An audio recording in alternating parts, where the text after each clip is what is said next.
Buenos días a todos, queridos hermanos. Bueno, este es el primer culto no presencial, pero online que hacemos desde el Yahoo. Es interesante si ustedes estuvieran aquí presentes cómo se escucha, porque yo escucho eco de mí mismo. Cuando ustedes están aquí presentes, evidentemente eso no sucede. Así que espero de corazón que cada uno de ustedes tenga un muy feliz sábado y que desde su casa, desde sus hogares, podamos juntos compartir esta hermosa palabra de Dios que Dios ha preparado para cada uno de nosotros. Yo quisiera mencionar también que ustedes, así como están viendo ahora, pueden compartir estos enlaces que les han llegado, estos links, tanto de Facebook como de YouTube, para que otros también puedan estar escuchando. Así que dicho eso, me gustaría pasar entonces directamente a la palabra de Dios y para eso vamos a hacer una oración y luego vamos a compartir entonces lo que Dios ha preparado para cada uno de nosotros. Oremos. Amado Padre que estás en los cielos, gracias porque tu infinito amor es enorme, Señor. Te ruego, Señor Santo, que tú, así como nos has traído hoy en la mañana temprano, en diferentes lugares aquí en Uruguay para compartir tu palabra, ahora también lo puedas seguir haciendo a través de estas plataformas, de estas tecnologías que tú has dispuesto para que el Evangelio sea conocido. Te ruego, amado Dios, que al compartir tu palabra sea tu Espíritu Santo al que nos hable a nuestra mente y corazón y que cada uno de nosotros pueda ser lleno de ese Santo Espíritu. Te pido también perdón por nuestros pecados y todo te lo ruego en el nombre de Jesús. Amén. Bueno, algunos quizás ya habrán recibido un pequeño afiche donde ahí aparece cuál es el título de este sermón. El título de este sermón es Hambre y Sed. Quizás cuando uno piensa en hambre y sed, inmediatamente se puede dar cuenta, si comparamos lo que la Biblia dice acerca del hambre y la sed, de qué posiblemente voy a hablar. La realidad es que sí, voy a hablar probablemente de eso de que algunos consideran, pero evidentemente también voy a hablar de algo sumamente importante. Cuando hablamos de hambre y sed en las Escrituras, deberíamos primero ver esa hambre y sed en el contexto. Y ahora ustedes se van a dar cuenta por qué es que yo voy a hablar acerca de esto. Cuando uno va, por ejemplo, a Génesis, capítulo 2, versículos 16 y 17, es interesante que el primer mandamiento que Dios le dio a Adán y Eva tuvo que ver con comida. Ahí dice claramente, de todo árbol podrás comer, mas del árbol del conocimiento del bien y del mal no comerás, porque el día que de él comieres ciertamente morirás. También es interesante que en la caída, en esencia, el primer pecado tuvo lugar justamente por causa de que comieron de ese fruto del árbol del cual no tenían que comer, y eso está descrito en Génesis capítulo 3, versículo 6. Por otro lado, es interesante que la primer prueba de fidelidad de Daniel y sus amigos tuvo también que ver con comida. Eso lo podemos ver en Daniel capítulo 1. Por otro lado, la primera tentación registrada de Jesús tuvo también que ver con comida. Mateo capítulo 4, versículo 4. Y es interesante que el primer concilio eclesiástico registrado en la Biblia, conocido como el Concilio de Jerusalén, uno de los aspectos importantes que se menciona como conclusión y mandato a través de ese concilio tuvo que ver con comida. Eso ustedes lo pueden ver en Hechos, capítulo 15, versículo 29. Y más llamativo quizás aún, aparte de todo esto que estamos mencionando, es que dentro de las señales del fin previas a la segunda venida de Jesús, Jesús también dejó en claro que en las señales relacionadas con su segunda venida tiene que ver también con comida. Ahí el texto de Lucas capítulo 17 y por supuesto Mateo 24. Ahí se nos dicen cosas como los días de Noé comían y bebían. Pero evidentemente este comer y beber no se estaba dando en el contexto de la palabra de Dios. Parece entonces haber un vínculo muy claro entre la fe y lo que comes. Ahora, antes de seguir adelante, quisiera comentar alguna que otra cosita. Yo recuerdo muchas veces comer alimentos muy ricos y tener mucha hambre y deleitarme con esos alimentos. Pero es interesante que en otras ocasiones, cuando mi estómago ya está lleno, cuando yo ya me siento saciado, y presten atención a esta palabra que utilicé, no que esté saciado realmente, pero yo me siento saciado, por más bello alimento, rico alimento que se me ponga delante de mí, si mi estómago ya está lleno, yo no solo no lo voy a disfrutar como disfruté anteriormente, sino que ni siquiera lo voy a comer. Entonces, evidentemente, para yo poder deleitarme en los alimentos, una de las condiciones es que en ese momento yo tenga hambre. Quizás el alimento que para algunos podría ser más insulso, para el más hambriento podría ser una delicia. Y de esto, evidentemente, es de lo que la Biblia nos habla acerca de una realidad espiritual que tiene que ver con ustedes y conmigo y con cada ser humano en este planeta. Entonces, para seguir avanzando, vimos recién que hay un vínculo muy grande entre la alimentación y la fe de la persona. Pero en este caso, yo no voy a hablar acerca de un aspecto importante sobre la alimentación que tiene que ver con la reforma pro salud. Yo voy a hablar de otra alimentación en la mañana de hoy y en estos minutos que disponemos para estar juntos a través de este sermón. En Mateo capítulo 5, versículo 6, vamos a ver algo impresionante. Pero evidentemente de lo que yo quiero hablar con ustedes hoy no es acerca de un alimento físico, aunque hablaremos de alimento físico también, sino un alimento del cual si tristemente tú prescindes, eso podrá generarte un daño irreversible, o sea, en este caso, la muerte eterna.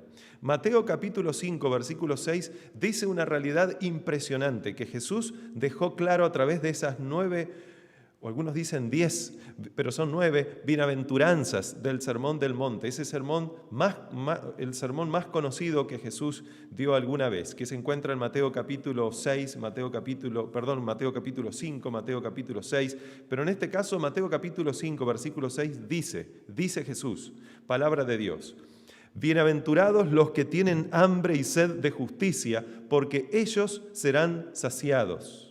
Fíjense que aquí se nos dice que es bienaventurada la persona que tiene hambre y sed, pero no sencillamente un hambre y sed normal, común y corriente, como el que podemos sentir nosotros cuando después de trabajar mucho y estar varias horas sin comer y sin beber, ahora venimos hambrientos o sedientos para poder saciar esa hambre y sed, sino dice que es un hambre y una sed de justicia. Entonces necesitaríamos saber qué significa esta justicia. La palabra en griego, que aquí está traducida como justicia, es la palabra dikaiosune o dikaiosine.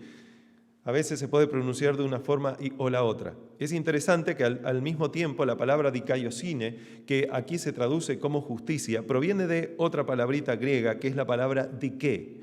Y esta palabrita griega, que es la palabra dike, bien podría traducirse como costumbre, uso, las cosas que generalmente se hacen, y por lo tanto eso tiene una connotación de hacer lo correcto.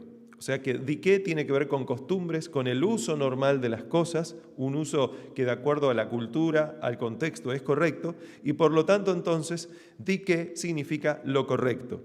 Por eso es que esa palabra, lo correcto, está relacionado con justicia. Fíjense que, por ejemplo, considerando esta palabra griega, acuérdense que el Nuevo Testamento fue escrito en griego koiné, y muchas de estas palabras griegas que utilizaron los escritores bíblicos, especialmente bíblicos del Nuevo Testamento, tenían y siguen teniendo una etimología, o sea, un origen de la palabra que se refería a un contexto en el cual los griegos generalmente estaban viviendo. No todas las palabras, algunas palabras, como ocurre hoy en día en el español, fueron importadas de otros idiomas. Pero lo interesante aquí es que para los griegos, el concepto de justicia, estamos analizando Mateo 5, 6, que dice: bienaventurados los que tienen hambre y sed de justicia, porque ellos serán saciados. Para los griegos, el concepto de justicia parecía tener que ser en algo que estuviera relacionado con actuar en conformidad a las costumbres aceptadas. Y entonces ya para un griego actuar conforme a la costumbre aceptada, entonces ya sería justicia.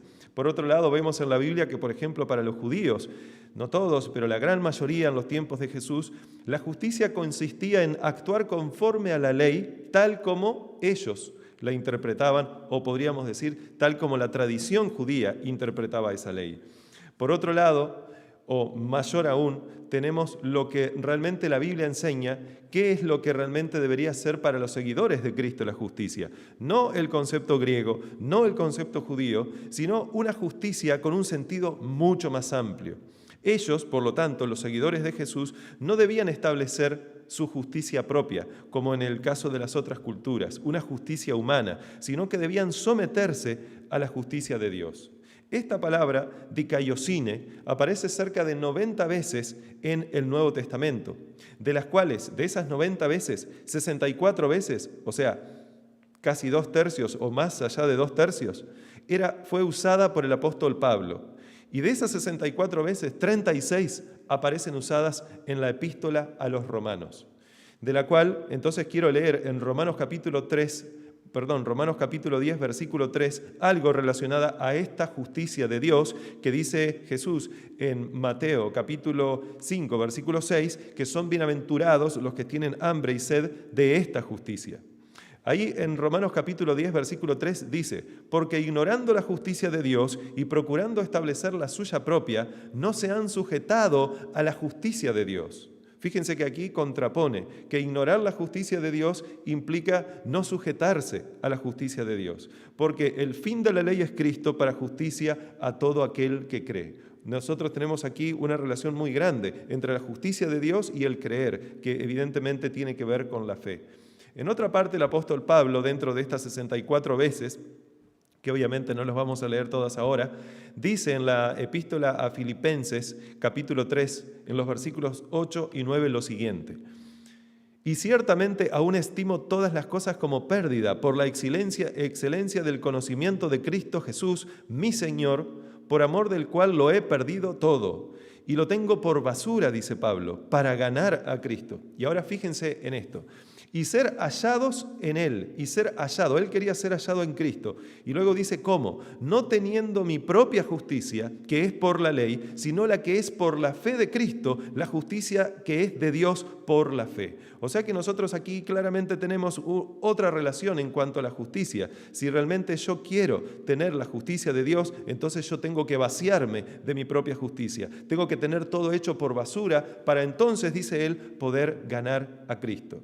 Entonces, repasando hasta aquí, bienaventurados los que tienen hambre y sed de justicia, dijo Jesús en Mateo capítulo 5, versículo 6, porque ellos serán saciados. ¿De qué está hablando aquí? De lo que hemos visto recién. Aquí habla que no de los que tienen un hambre y sed normal, común y corriente de cosas físicas. En este caso, aquí habla de los que tienen hambre y sed de la verdadera justicia. Tiene que ver con algo evidentemente espiritual. Aquella justicia que te otorga, de acuerdo al texto, vida eterna.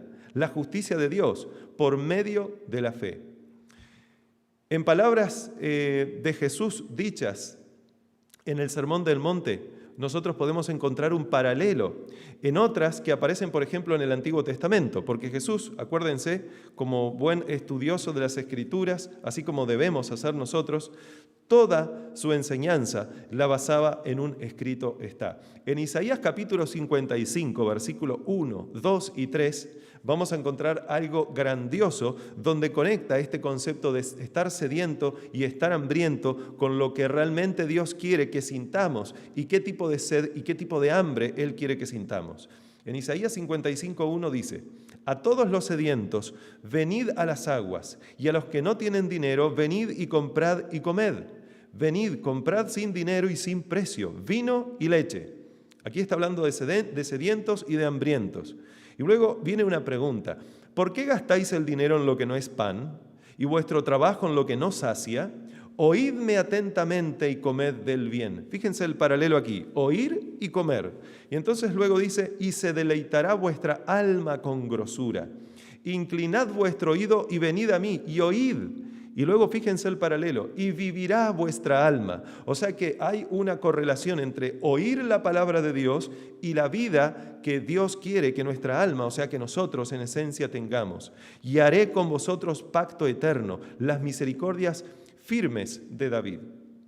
Aquí podemos ver entonces, de acuerdo al texto que se nos dice, que nuestra alma corre peligro si nos alimentamos de alimentos que no sacian. Podemos estar comiendo y bebiendo y sentir quizás un placer momentáneo, pero eso no deleitará jamás nuestra alma. Y se nos dice que la solución para que nuestra alma viva está en que debemos oírle atentamente, oír a Jehová, inclinar nuestro oído para oírle. Jesús expresó esta misma idea que él dijo antes en Mateo capítulo 5, versículo 6, y también basada en lo que acabamos de leer de Isaías capítulo 55, en otro texto, un poquito antes, en Mateo capítulo 4, versículo 4, en ese famoso momento en donde Jesús, luego de ser bautizado, es llevado al desierto, Satanás aprovecha la situación y entonces lo comienza a tentar. Y la primera tentación registrada en las Escrituras hacia Jesús, o para hacer caer a Jesús, como mencioné al principio, está en Mateo capítulo 4, versículo 4. ¿Qué dice ese texto? ¿Qué relación tiene con Isaías 55? Dice que Jesús, cuando fue tentado por Satanás para convertir las piedras en pan y saciar su hambre física, dijo: no solo de pan vivirá el hombre, sino de toda palabra que sale de la boca de Dios. ¿Vieron la relación ahí? Isaías 55 dice que había que oír palabra de Jehová y entonces viviría nuestra alma. Y aquí vemos que justamente si yo escucho la palabra de Jehová, dice Jesús, entonces yo voy a poder vivir, porque no solo de pan vivirá el hombre, sino de toda palabra que sale de la boca de Dios. Y dicho sea de paso, este texto de Mateo capítulo 4, versículo 4, a su vez es una cita muy explícita, porque muchas veces Jesús parafraseaba cosas y entonces creaba nuevo contenido, podríamos decir así, pero con el mismo principio. Pero aquí lo que él está haciendo es citar textualmente un texto del Antiguo Testamento en el Pentateuco, donde Moisés escribió algo en Deuteronomio capítulo 8, en los versículos 2 y 3. Ahí dice lo siguiente: y te acordarás de todo el camino por donde te ha traído Jehová tu Dios estos 40 años en el desierto. Y ahora dice por qué Dios hizo eso. Para afligirte, para probarte, para saber lo que había en tu corazón. Fíjense que esta es la razón por la que, a pesar del pecado de ellos y que no pudieron entrar en la Canaán terrenal, Dios los hizo deambular por 40 años. Dice luego lo siguiente: para saber lo que había en tu corazón, si habías de guardar o no sus mandamientos. Ahora, quiero aclarar algo. Dios sabía perfectamente si su pueblo iba a guardar o no sus mandamientos, así como sabía si Adán y Eva iban a comer de ese fruto, porque Dios sabe todo. Dios es omnisciente. Dios es omnisapiente. La cuestión es que este texto no está enmarcado tanto porque a ver si Dios sabía o no, sino para que el mismo ser humano se diese cuenta. Entonces dice el versículo siguiente, que es el versículo 3, leímos recién el 2, Deuteronomio 8:3 dice: y entonces te afligió y te hizo tener hambre y te sustentó con maná, comida que tú no conocías, ni tus padres la habían conocido, para hacerte saber que no solo de pan vivirá el hombre, mas de todo lo que sale de la boca de Jehová vivirá el hombre. ¿Se dieron cuenta? Aquí está el paralelo entre Mateo capítulo 4, versículo 4 y este texto que acabamos de leer. Especialmente en este texto que acabamos de leer de Deuteronomio capítulo 8, versículos 2 y 3, podríamos decir que encontramos dos cosas muy claras, aparte de muchas otras, pero especialmente dos cosas muy claras. En primer lugar, dice la Biblia que es Dios el que hizo tener hambre a su pueblo. O sea que había un propósito por el cual Dios hizo tener hambre a su pueblo. Parece entonces que en algunos contextos tener hambre no es algo tan malo después de todo. Siempre y cuando, por supuesto, uno tenga el hambre correcta, el hambre de la cual Dios quiere que tengamos hambre. Y lo hace tener hambre, dice la Biblia, con un propósito. Hay un fin, evidentemente, detrás de eso, que ahora vamos a ir a cuál es el propósito de Dios. Y evidentemente tiene que ver con que el ser humano pueda conocer su corazón. Y en segundo lugar, otra cosa importante que vemos en ese texto es que la solución para esa hambre que Dios mismo había generado en su pueblo provenía también de Dios. Y esa solución es que Dios sustentó con maná a su pueblo. Una comida que, de acuerdo al texto, ellos no conocían, ni ellos ni sus padres. ¿Y por qué lo hizo? El texto lo dice: a fin de que vivan. Entonces, me gustaría hacer un pequeño repaso hasta aquí, para que podamos ir juntando todas estas cosas. La Biblia dice que no solo de pan físico vive el hombre, sino de toda palabra que sale de la boca de Dios. Esa palabra que sale de la boca de Dios es la que debemos escuchar a fin de que tengamos vida, de acuerdo a lo que se nos dice en Isaías 55. Además, debemos recordar que también en Isaías 55, en los versículos 10 y 11 que no leímos, pero que ustedes lo pueden hacer luego en sus casas, pueden anotar y luego verificar, dice que la palabra de Jehová se describe como la lluvia y la nieve que desciende del cielo. O sea que escuchar la palabra de Jehová evidentemente tiene que ver con aceptar algo que desciende del cielo. Y esa palabra que sale de la boca de Dios, que Jesús mencionó en Mateo 4:4, que vimos que era una cita de Deuteronomio 8:3, está evidentemente conectada con el maná que dice la Biblia que descendió del cielo, un alimento que ellos no conocían. Entonces, en este momento, ahora sí, deberíamos preguntarnos, ¿qué es ese maná que desciende del cielo? ¿Y por qué es importante que nosotros conozcamos acerca de este maná? Jesús, hablando acerca de ese maná, lo dejó muy claro en Juan capítulo 6. Hay muchos textos en Juan capítulo 6. Yo apenas voy a leer algunos, pero voy a leer los que me parece que aunque puede a alguno parecerle medio redundante lo que dijo Jesús, pero de todas formas esta redundancia es una redundancia inspirada por Dios. Acuérdense que alguien dijo por ahí ese dicho que dice que la madre de la sabiduría es la repetición. No en vano Dios ha repetido tantas veces a lo largo del Antiguo Testamento, en el Nuevo Testamento, muchas cosas que podría haberlas dicho una sola vez, pero eso también muestra el amor de Dios por nosotros. Un padre, una madre, no corrige una sola vez a sus hijos, no le dice una sola vez lo que debería hacer o lo que no debería hacer. Cada vez que es necesario, se lo tiene que repetir. No porque el hijo no lo sepa, sino porque el hijo necesita escuchar. Es como dijo el apóstol Pablo en 1 de Tesalonicenses 5, en el versículo 1 en adelante, donde dice, yo no tengo, hermanos, que contaros acerca de estas cosas, porque ustedes saben perfectamente que el día del Señor viene y empieza a describir una situación, pero él quería hacer un énfasis especial para que comprendieran y no se olvidaran acerca de aquello que ya sabían, pero que quizás por las pruebas diarias empezarían a alejarse de esa realidad. Dice entonces en Juan capítulo 6, versículo 32, dice Jesús, esto lo dijo Jesús en un contexto posterior, inmediato a la multiplicación de panes y peces, donde comieron miles y miles de personas. Dice Jesús en el versículo 32 de Juan 6, de cierto os digo, no os dio Moisés el pan del cielo, mas mi Padre os da el verdadero pan del cielo. O sea que no fue Moisés, como algunos decían, no, pero Moisés le dio a nuestros padres el pan del cielo. No, sencillamente Moisés era el líder de la nación humano en ese momento, representante de Jesús, por supuesto, un tipo de Jesús, que Jesús es el antitipo, pero evidentemente este pan dice que venía del cielo. Acuérdense el texto de Mateo 5:6, de Mateo 4:4, de Isaías 55, versículos 1, 2 y 3 y 10 y 11, y perdón que estoy diciendo tantos textos, ustedes pueden volver para atrás y repasar todo eso y anotar, pero sencillamente estoy mencionando los textos que ya leímos, donde hace Dios esa conexión entre escuchar la palabra de Jehová, el alimento espiritual, y esa palabra dice que viene del cielo, la que nos trae vida. Ahora vamos a ver entonces en esencia qué es este maná, qué es esta palabra que descendió del cielo. Jesús entonces dice, porque el pan de Dios es aquel que descendió del cielo y da vida al mundo. Con este texto es suficiente, aquí podríamos terminar. Pero la cuestión es que esto es maravilloso, porque acá Jesús no termina. Acá Jesús introduce lo que va a seguir diciendo a continuación.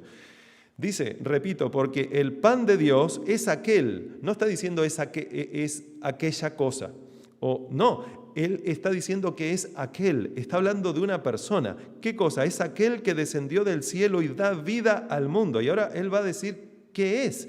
Jesús le dijo, yo soy el pan de vida. Versículo 35. El que a mí viene nunca tendrá hambre, y el que en mí cree no tendrá sed jamás. O sea que fíjense que Jesús es el pan del cielo, y aquí Jesús conecta que si realmente nosotros queremos ser saciados del pan que Dios nos hizo a propósito tener hambre, y del agua que Dios a propósito nos hizo estar sedientos, nosotros necesitamos creer en Jesús, o sea, tener fe en el Hijo de Dios, para entonces poder ser saciados y tener aquello que Dios quiere que tengamos. Entonces dice, repito, vamos al versículo 40, Juan capítulo 6. Y esta es la voluntad del que me envió, que todo aquel que ve al Hijo y cree en Él, nuevamente el creer en Él, tenga vida eterna, y yo le resucitaré en el día postrero. Versículo 47. Se darán cuenta que no estoy leyendo todos los versículos. De cierto os digo, dice Jesús, el que cree en mí tiene vida eterna. Yo soy el pan de vida. Vuestros padres comieron el maná en el desierto, y murieron. Pero interesantemente, acuérdense que todo esto que hizo Dios era una forma de enseñar al pueblo lo que realmente haría Dios un poco más adelante. Este pan, este maná físico que descendió del cielo, era un tipo de otro tipo de maná que no generaría la muerte de las personas. Y no es que el maná en sí la generaba, pero las personas que murieron que comieron de ese maná en el desierto, dice aquí Jesús claramente, murieron. Pero hay otro maná que es el maná verdadero, el maná en esencia, el maná antitípico que la Biblia enseña que genera vida eterna. Versículo entonces 49, vuestros padres comieron el maná en el desierto y murieron. Versículo 50, este es el pan que desciende del cielo, para que el que de él come no muera. Yo soy el pan vivo que descendió del cielo. Miren cómo Jesús nuevamente repite y repite y repite estas palabras. Si alguno comiere de este pan, vivirá para siempre. Y el pan que yo daré es mi carne, la cual daré por la vida del mundo. Versículo 54. El que come mi carne y bebe mi sangre, tiene vida eterna, y yo le resucitaré en el día postrero.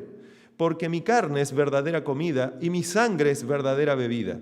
El que come mi carne y bebe mi sangre, en mí permanece y yo en él. Acuérdense las conexiones. Juan capítulo 15, versículo 5. Primera de Juan capítulo 3, versículo 6, versículo 9, que lo pueden leer ustedes en sus casas. Versículo 57. Como me envió el Padre viviente, yo vivo por el Padre. Asimismo, el que me come, él también vivirá por mí. Y por último, versículo 58.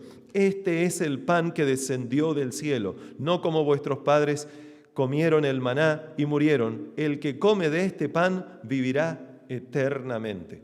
Parece que no deja lugar a dudas Jesús en estas reiteradas repeticiones hechas a propósito de que Él es el pan que desciende del cielo, que Él es el pan que puede saciar nuestra hambre y nuestra sed, que Él es el pan que es capaz de lograr que estas personas que tienen hambre y sed de justicia puedan heredar el reino de los cielos. Entonces, yo les decía, con este texto que estábamos analizando anteriormente, que tenía que ver con Deuteronomio capítulo 8, versículos 2 y 3, que deberíamos hacernos que podríamos nosotros ver aquí dos cosas. Por un lado, que Dios hizo tener hambre a su pueblo, y por el otro lado, que Dios sustentó a su pueblo con maná. Y acabamos de ver quién es ese maná. Ese maná evidentemente es Jesús. El banquete que está puesto para nosotros poder saciarnos y tener vida es el Hijo de Dios. Ahora, por otro lado, deberíamos hacernos la pregunta que dejamos, digamos, en stand-by anteriormente. ¿Por qué Dios hizo tener hambre a su pueblo? ¿Cuál es el propósito por el cual nosotros, hermanos queridos, amigos queridos, podemos tener hambre? Acuérdense que muchas veces parece que nosotros podemos valorar más los alimentos cuando hemos pasado por situaciones donde tenemos hambre. Y fíjense qué interesantes conexiones, qué interesante ilustración Jesús hizo con estas metáforas del hambre y del pan. Porque dice, para poder responder a la pregunta, ¿por qué Dios hizo tener entonces hambre a su pueblo? ¿Cuál es el propósito?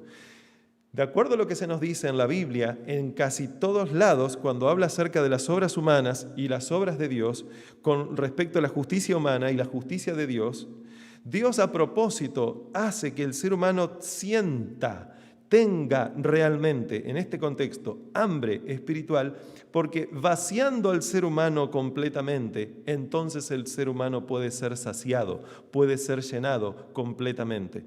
Yo no puedo ser saciado de mi hambre ni de mi sed si no tengo hambre y sed. Si yo acabo de comer y acabo de alimentar mi cuerpo y mi estómago está lleno y quizás no comí lo mejor, es más, comí algo que aunque a mí me parezca que es rico, realmente me puede provocar un cáncer, me puede provocar otro tipo de enfermedad o sencillamente puede embotar mi mente hasta el punto de no discernir las cosas espirituales correctamente. Debo entender que por más que luego venga otra persona y me ponga un plato de comida exquisito, riquísimo, si yo ya estoy saciado, yo no voy a querer seguir comiendo y voy a terminar rechazando eso que quizás era lo que tenía que haber comido para poder vivir eternamente y no morir. Una persona entonces puede no tener hambre y sed habiendo comido y bebido el alimento y la bebida incorrecta. Pero ese alimento y bebida incorrecta evidentemente no produce vida eterna, sino todo lo contrario. Es, por lo tanto, necesario, de acuerdo a lo que vimos recién, que el ser humano pueda comprender su real condición. Aquí hay una aplicación espiritual. Dios quiere, cuando dice que nos hace tener hambre y sed, quiere en esencia que nosotros nos demos cuenta, como decía en el mismo texto, si realmente somos capaces de guardar o no sus mandamientos. La Biblia dice que todos han pecado y estamos destituidos de la gloria de Dios. O sea que no hay justo siquiera uno, se nos menciona también. ¿Puede entonces el hombre ser fiel a Dios, hacer su voluntad, guardar sus mandamientos? Fíjense que cuando Dios les dio los 10 mandamientos al ser humano, lo primero que hizo el ser humano, los judíos, bueno, no eran solo los judíos, los hebreos, estas 12 tribus, dijeron, claro que sí, todo lo que Jehová ha dicho, haremos. O sea que ellos se creían que a través de sus obras ellos podrían alcanzar la vida eterna. Pero qué triste condición que no se dieron cuenta de su propia, qué triste situación el no haberse dado cuenta de su propia condición y verse totalmente chasqueados, cuando luego de pocos días o luego quizás de algunas horas, ellos en vez de estar haciendo la voluntad de Dios, estaban ofreciendo un becerro de oro. Es que, hermanos míos, la Biblia cuando nos habla acerca de los mandamientos, no es como algunos piensan evidentemente que no hay que guardarlos por lo tanto. No, claro que hay que guardarlos. Pero para guardar los mandamientos yo debo evidentemente ser transformado, yo debo ser convertido, yo debo tener un nuevo corazón para que yo me deleite en la ley de Jehová. Si no, lo que voy a estar haciendo es luchando para sencillamente al final comprender que luché en vano porque perderé esa lucha. El único que me puede hacer vencer es Dios. Por eso los 10 mandamientos, aparte de ser lo que Dios espera que nosotros hagamos, es la promesa que Dios nos hace de que así como liberó al pueblo de Egipto para que guarde sus mandamientos, Dios es capaz con cada uno de nosotros, si nos aferramos a Él, de librarnos del pecado para que entonces podamos poner en práctica sus obras. Justamente, guardar sus mandamientos es podríamos decir, la antítesis de pecar, porque si yo peco, evidentemente no estoy guardando sus mandamientos. Cuando dice la Biblia en Apocalipsis 14:12 que Dios tiene un pueblo que guarda los mandamientos de Dios y guarda la fe de Jesús, no está hablando acerca de un pueblo que intenta guardar, como en muchas oportunidades los hemos mencionado, sino un pueblo que guarda. Pero este pueblo que guarda, lo guarda porque evidentemente tiene un vínculo con Jesús, puede permanecer en Él hasta el punto de que Jesús permanezca en esa persona también. Esa persona entonces puede ser una nueva criatura capaz de guardar sus mandamientos. Es por lo tanto, como veníamos diciendo, necesario que el ser humano vea su real condición a fin de ser entonces lleno de lo que Dios quiere llenarnos a cada uno de nosotros, que es el Espíritu Santo. Es por eso que el mismo Jesús le dice al ángel de la iglesia de la Odisea, y este es un mensaje de forma especial para nosotros, y quiero aclarar aquí que la Biblia habla acerca de iglesias y de ángeles, y nosotros podemos ver acá candeleros y estrellas en Apocalipsis capítulo 1, en Apocalipsis capítulo 2, en Apocalipsis capítulo 3, 4, 5. Estas figuras se vuelven a repetir, y la iglesia está simbolizado por el candelabro, pero el ángel representa no a toda la iglesia, aunque bien podría serlo. El ángel de forma especial representa el liderazgo de esta amada iglesia. Y nosotros sabemos que la Odisea es la iglesia adventista. Por lo tanto, el ángel de la iglesia de la Odisea son aquellas personas que Dios colocó para que puedan dirigir a este pueblo. Ahí entran administradores, pastores, ancianos, líderes en diferentes departamentos, maestros de escuela sabática. Ahí entran nuestros papás y mamás en nuestros hogares, nosotros que tenemos hijos. Aquí entra la clase de liderazgo. Este es el ángel de la iglesia de la Odisea. Pero lógico, si el ángel funciona no como debería y es un ángel orgulloso, entonces evidentemente la iglesia siguiendo a ese ángel tristemente no va a ser bien alimentada. Por eso aquí se nos dice claramente que todos estos mensajes que Dios da a las 7 iglesias son mensajes a las iglesias, pero pone un énfasis en particular no al candelabro, sino a los ángeles, que son líderes de esta iglesia. Eso significa que ¿Y esto por qué es así? Cuando nosotros vamos, por ejemplo, antes de continuar, a Ezequiel capítulo 9 y empieza un juicio y empieza un sellamiento, Dios dice al ángel que comience a sellar por el medio de la casa de Israel, por el medio de Jerusalén, por la casa de Israel. Ahí en la casa de Israel, el santuario, donde estaban los sacerdotes, donde estaba el liderazgo espiritual del pueblo de Dios. Y se nos dice que evidentemente el que más luz tiene, más se le va a pedir. Por eso el énfasis al ángel de la iglesia de la Odisea. Pero nosotros, entendiendo que todos somos parte de esta iglesia, debemos entender también que este es un mensaje para todos. Por eso entonces, el mismo Jesús le dice al ángel de la iglesia de la Odisea, que también es la misma iglesia, lo siguiente. Capítulo 3, versículo 17. Dice Jesús, porque tú dices, fíjense, el espíritu que tiene esta amada iglesia. Yo soy rico, una descripción que se hace aquí. Yo soy rico y me he enriquecido y de ninguna cosa tengo necesidad. Hermanos queridos, esa es otra forma de decir que a quien se está describiendo, por causa de que no tiene necesidad de nada, tampoco tiene hambre y sed. Porque una persona saciada evidentemente no va a tener hambre y sed. Una persona que no fue saciada aún, que tiene hambre, bueno, valga la redundancia, obviamente que ahí sí, va a sentir hambre y sed, si no, no. Entonces, repito, a esta iglesia se le dice, que tú dices, la iglesia dice, yo soy rico y me he enriquecido y de ninguna cosa tengo necesidad. Especialmente quizás los que más saben de Biblia, los que más saben de teología, los que más saben de toda la riqueza espiritual que Dios nos ha dado, son justamente este ángel al quien están dirigidas estas palabras y que Jesús dice, ten cuidado, porque la realidad es que una cosa es lo que tú crees y otra cosa es tu real condición. Y entonces aquí podemos preguntarnos algo, ¿en qué se puede sentir rica la Odisea? Yo acabo de mencionar algo recién, evidentemente, ¿en qué? No es en la cantidad de templos que pueda llegar a tener, en la cantidad de instituciones, en la cantidad de imprentas, en la cantidad de fábricas, en la cantidad de todo tipo de cosas que Dios, gracias a su amor, o mejor dicho, gracias al amor de Dios, la iglesia tiene. No está hablando de esa riqueza el texto, porque convengamos que no todos los adventistas tampoco tienen mucho dinero. Si hacemos cuentas, la mayoría de los adventistas son personas comunes y corrientes, personas humildes, muchas de ellas. ¿De qué riqueza está hablando? Evidentemente, del conocimiento que Dios nos ha dado sobre la verdad. Pero una cosa es conocer sobre la verdad y otra cosa es conocer la verdad. Fíjense, el pueblo de Israel conocía mucho acerca de profecías, pero no conocía a la razón, a la persona por la cual esas profecías fueron dadas. Y este es Cristo Jesús. Jesús, dice la Biblia, es el pan del cielo, que vino al mundo a fin de que tengamos vida. Por lo tanto, Él es el camino, la verdad y la vida. Así que conocer la verdad implica conocer a Jesús, no solamente de Jesús. Eso significa que al creer la iglesia, especialmente el ángel de esta iglesia, insisto, líderes en esta amada iglesia, pero esto lógicamente por una ley de transitividad se aplica a todos, que conoce a Jesús, al creer ser rica y que de nada tiene necesidad, evidentemente tampoco tiene hambre y sed. Es por eso que Jesús da estas duras palabras. Es por eso que Jesús dice, mira, ten cuidado porque estoy a punto de vomitarte de mi boca.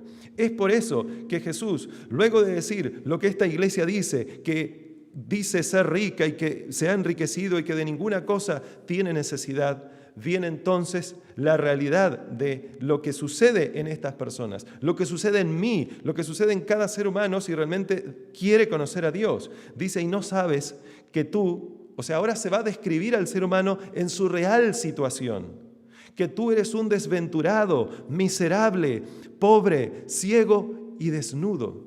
La Biblia enseña que nuestras obras, hermanos queridos, son como trapos de inmundicia. No es que Dios no nos ama, no, al contrario, Él nos ama y sabe que nosotros no podremos ser salvos por nosotros mismos, y mucho menos si creemos que por conocer, como cuales gnósticos que creían que cuanto más conocían entonces estaban más cerca de Dios, que claro, cuanto más conocemos esa es la idea, más debemos estar cerca de Dios. Pero una cosa es lo que conocemos y otra cosa es lo que hacemos. Nuestra espiritualidad, nuestra vida espiritual es consecuente. ¿Yo realmente hago lo que Dios me indicó que debería hacer? Porque parece en esta descripción, y no solo parece, así es, aquí se está describiendo a una iglesia que al final de la historia será triunfante. Pero esta iglesia debe entender algo. Así como el pueblo de Dios en el Antiguo Testamento estuvo 40 años en el desierto, teniendo hambre y sed, y dice la Biblia que Dios a propósito lo hizo tener hambre y sed para que comprendiesen su real situación. Entonces viene el maná del cielo, que es Cristo Jesús, la esperanza de gloria. Así debe suceder con esta amada iglesia. Si yo estoy lleno de suficiencia propia, jamás me daré cuenta de mi insuficiencia. ¿Cuál entonces es la verdadera justicia que Dios quiere otorgarme? No la mía. Dios quiere quitar mi justicia, porque la realidad es que mi justicia solo va a hacer lo mismo que hizo con Adán y con Eva, luego de haber pecado. Sencillamente hacer el ridículo delante de todo el universo, tratando de cubrir su desnudez con algo que era imposible cubrir su desnudez. Entonces Dios otorga a Adán y a Eva túnicas de pieles, simbolizando las túnicas, la justicia de Cristo, el Cordero de Dios que quita el pecado del mundo, que vendría a este mundo, no solo para morir por ellos, sino por cada ser humano en este mundo. O sea, ¿cuál es la verdadera justicia que Dios quiere otorgarme? La suya propia. ¿Y cuál es esa justicia? La Biblia lo enseña claramente. Es una justicia que no solo te declara justo, sino que es una justicia que pone en tu corazón enemistad entre ti y la serpiente. Esa primera promesa que vimos en Génesis 3:15, enemistad pondré entre ti y la mujer. Dios promete al ser humano que si nosotros le aceptamos de corazón, Él es capaz no solo de declararnos justos delante del universo, sino transformar nuestros corazones para poder obedecerle. Eso aparece claramente en 1 de Juan capítulo 1, versículo 9, donde dice claramente que Jesús es aquel que no solo puede perdonar los pecados, sino limpiarnos de todo el mal. O sea, ¿cuál es esa justicia? Una justicia a través de la cual Dios me declara justo al mismo tiempo que me hace justo. Como también dice el apóstol Pablo en Gálatas capítulo 2, versículo 20, que por cuanto fui crucificado juntamente con Él, así debe suceder con Jesús para que ya no viva yo, sino que viva Cristo en mí. Esa, evidentemente, es la justicia que Dios quiere otorgarme. Y quiero culminar con una cita maravillosa de la hermana White, que se encuentra en español en Testimonios para los Ministros, página 456. Ella va a describir acerca de esta justicia, de la cual Jesús dijo, bienaventurados los que tienen hambre y sed de justicia, porque de ellos serán saciados y evidentemente heredarán la vida eterna. Ella dice, ¿qué es la justificación por la fe? Que dicho sea de paso, cuando en otra oportunidad le preguntan acerca del mensaje del tercer ángel, ¿el mensaje del tercer ángel es la justificación por la fe? Ella repitió, y lo dijo en reiteradas ocasiones, es la justificación por la fe. La justificación por la fe es el mensaje del tercer ángel, en verdad. Entonces, en esta otra cita que voy a leer, ella dice, ¿qué es la justificación por la fe? Y ahora fíjense, ella separa dos cosas que ya las vimos hoy en Deuteronomio capítulo 8, versículos 2 y 3 que leímos hoy. Perdí la cita, por aquí la tengo. Dice, ¿qué es la justificación por la fe? Es la obra de Dios que abate en el polvo la gloria del hombre. Esa es la primera cosa.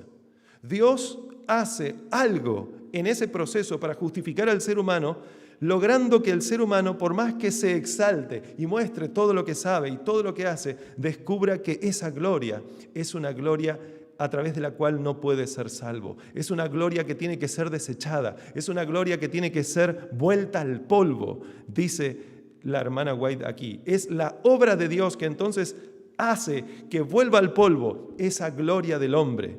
Y luego dice, porque hasta ahí parece que estaría todo perdido, pero luego viene la segunda parte.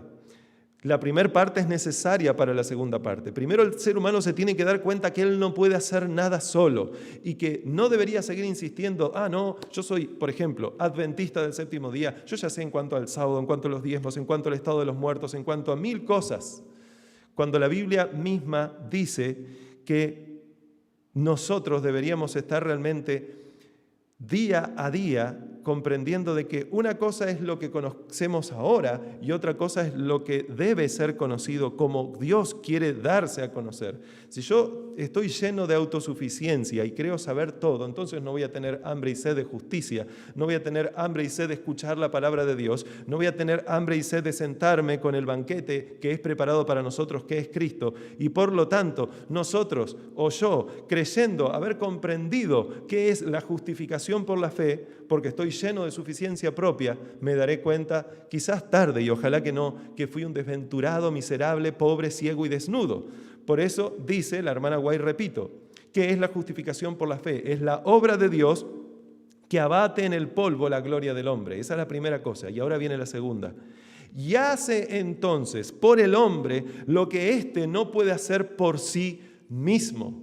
Eso es lo que vimos cuando leímos recién los textos en donde Moisés describe la situación por la cual Dios hizo deambular por 40 años en el desierto a sus hijos, para mostrarles su verdadera condición. Y entonces ellos, entendiendo que necesitaban ser alimentados, poder ser alimentados de algo que proviene de Dios, que proviene del cielo. ¿Será que nos estamos dando cuenta de que realmente una cosa es lo que conocemos y otra cosa es si conocemos al que nos ha enseñado eso que conocemos? Porque una cosa es la teoría y otra cosa es conocer a Jesús en la práctica. ¿Realmente estoy entendiendo que yo tengo que ser vaciado de mí mismo? ¿Realmente estoy entendiendo que la verdad es que nada sé o nada debería saber excepto o nada debería, a nada debería darle más importancia, mejor dicho, como dijo el apóstol Pablo, sino a Cristo y a este crucificado? ¿Por qué? Porque justamente es en la crucifixión de Jesús donde este proceso de la justificación por la fe lleva lugar, obviamente, a través de la fe en el Hijo de Dios. Repito entonces, ¿qué es la justificación por la fe? Es la obra de Dios que abate en el polvo la gloria del hombre y hace por el hombre lo que éste no puede hacer por sí mismo. Quizás tú has estado luchando toda tu vida por tratar de cumplir con la ley de Dios. Tú ahora ya conoces que no debes comer ciertas cosas, que no debes escuchar ciertas otras, que no deberías estar pensando en ciertas otras o hablar de ciertas otras. Y tanto esfuerzo después tú terminas dándote cuenta que no puedes hacer nada.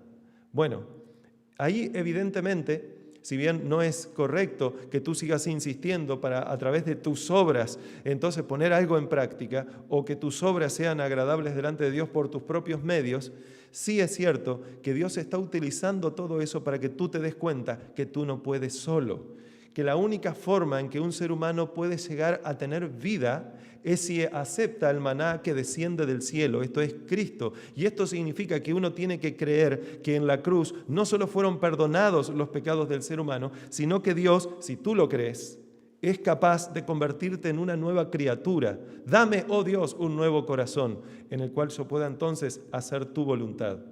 Por eso es que Apocalipsis capítulo 3 versículo 20 dice después esas maravillosas palabras, que es una promesa para esta amada iglesia, donde dice Jesús: he aquí, yo estoy a la puerta y llamo. Y sigue diciendo: si alguno oye mi voz y abre la puerta, entraré a él. ¿Y qué dice Dios que va a hacer con esa persona?